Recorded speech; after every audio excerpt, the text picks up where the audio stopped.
All right, welcome to the live. Last week we talked about not neglecting to say it. If you want to communicate something, you don't want to neglect to say it. So I'm going to make a corollary to that and say that there are some things, obviously, that we don't want to say. And so how do you find out what those things are? So today what I'm going to talk about is an absolutely powerful source of happy and incredible relationships. Whether it's relationships with other people, relationships with your peers, your friends, your organization, and especially, particularly, more importantly, your beloved.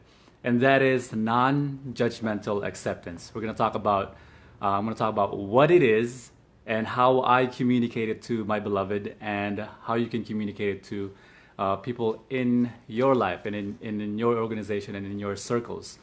Let's begin with the pun of the day. The pun of the day is I went to my therapist. I went to my therapist the other day and I was asking my therapist, how do I let go of my anger? And my therapist recommended to write a letter and burn them. How do I let go? I was asking my therapist, how do I let go of the anger I have for other people? She recommended that I write a bunch of letters and burn them. And so I did. Thank you, Amber, for the like. So I did exactly that. And I felt great. And so I asked my therapist, so now what do I do with my letters? All right, so what is non-judgmental acceptance? Although you do not want to neglect to say it, you want to communicate what the worthy things that you do want to say. How do you figure out what things you don't want to say to other people? So I want to talk about the notion of non-judgmental acceptance, which creates unbelievable, amazing relationships in my life. I'll begin with this though. Nobody goes out there and does things and wears items and has behaviors and posts things on social media or says things to put them in bad light. Let me say that again. No one really goes out there, almost nobody goes out there and does things and does behaviors and wears things and do things to put them in a bad light. So there's this notion of non-judgmental acceptance. So I'll give you an example. When I see somebody wearing something that I may not particularly like, nor I may not particularly want to wear for myself, I take a look at that and I non-judgmentally accept it. I say, that must work for them. They must like that because nobody goes out there and does things to put them in bad light, to make themselves look bad. Almost nobody. And so they must be going out there, doing that, wearing that item, because to them, it makes them feel good about themselves. To them, it looks good to them. I mean, it may not be my taste. Do you see? So I accept it, right? And it only becomes important when it has anything to do with me, when it has to do anything with my preference or my taste. So for example, if they take on behaviors or does things in the context of my being involved with them, and it's something that either I accept or I don't accept. So the notion of toleration comes into the topic here. Most people are taught tolerate something.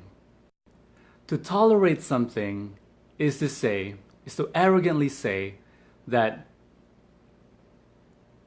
there's something about you that I cannot accept, but I had to tolerate it, so I'll give it a pass. You do something that I do not like and I do not want to tolerate, I cannot tolerate, or I don't accept. I don't like it, but you know what? I'll give you a pass. It's an arrogant thing to say. So, for myself, when somebody has behaviors or or they're doing something, they have something for themselves, which they think for themselves is something they're doing because it makes them feel good about themselves. But in the context where I'm involved, it's something that I won't accept, I won't tolerate it. So here's what I communicate to my beloved, as to give you a for example. I am the least tolerating person you'll ever meet. I am essentially non-tolerating. Things that I don't tolerate, I will not accept. If there's something that I don't tolerate, either I go or you go, if you're not going to change that behavior. So, and the reason for that is because I am non-judgmentally accepting. And to be non-judgmental accepting is to say on one hand that anything you do, anything you are, that I accept wholeheartedly. I accept it, I live with it, I'm happy with it. I'm happy that whether or not it's my taste or not, if I accept it, and there's a broad latitude of things that I will accept.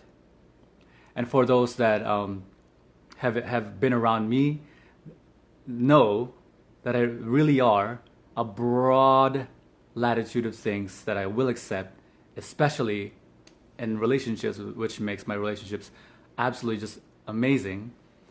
And the result of this is that I'm also non-tolerating. The things that I don't accept, the things that are outside of the broad latitude of things that I do accept, if they're outside of that boundaries of that, I won't tolerate it.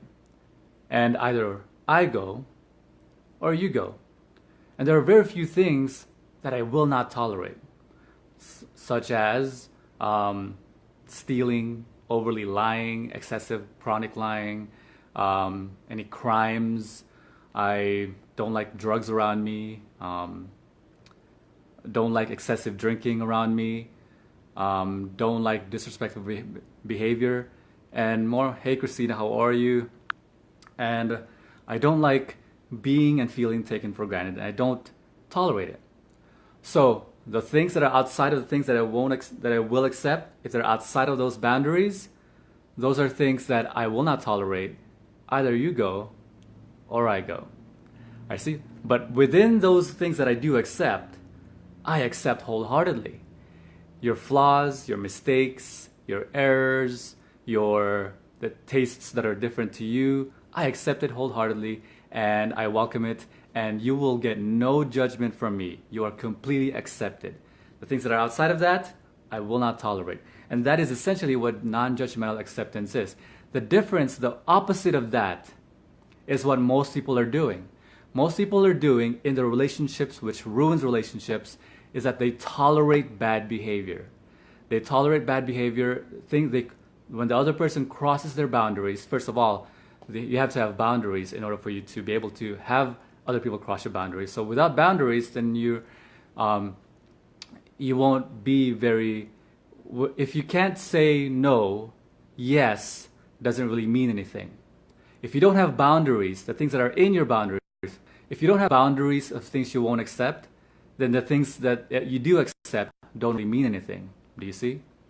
So what most people do is that people cross their boundaries all the time, and they tolerate it, and they arrogantly say, I'm gonna tolerate your behavior. I don't like it.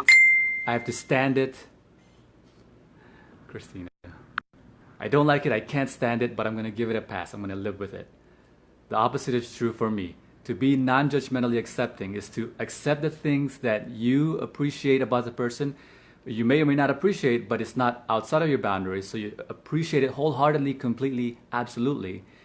And hello, Anne, how are you? And the things outside of those boundaries, outside of the boundary, you don't tolerate, okay? Non-tolerating. So the call to action for today is take accountability of the things you tolerate. First of all, have boundaries. Find out where your boundaries are. Find out the things you will accept. Find out the things that you won't accept. And then once you find that out, find out what people are doing that are crossing your boundaries and communicate to them this essential notion of non-judgmental acceptance. The things that I will accept wholeheartedly, non-judgmentally. The things that I won't accept, I won't tolerate it. Either you go or I go. All right, so if you have any questions for that, either message me or leave it in the comments below. And I appreciate the interaction. If you know anybody that might appreciate this idea, share this video with them. I appreciate that, and I'll talk to you on Wednesday. Have a good Sunday. Bye-bye.